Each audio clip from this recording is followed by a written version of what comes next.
بلوچستان کے ضلع واشو کے سب تحصیل ناگ سے ہمارے نمائندہ شیر جان ساسولی کی رپورٹ کے مطابق سب تحصیل ناگ میں ڈپٹی کمشنر واشک منیر احمد دورانی کی احکامات اور اسسٹنٹ کمشنر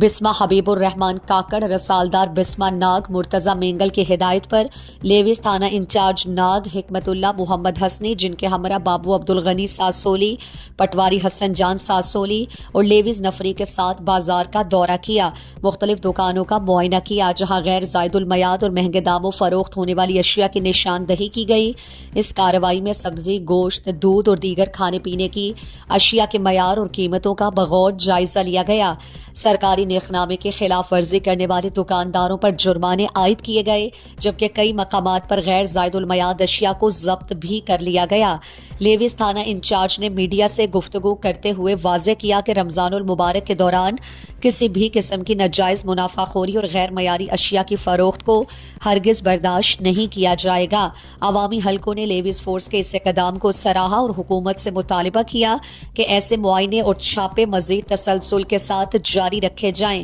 تاکہ اشیاء خور و نوش کی قیمتوں اور معیار کو یقینی بنایا جا سکے۔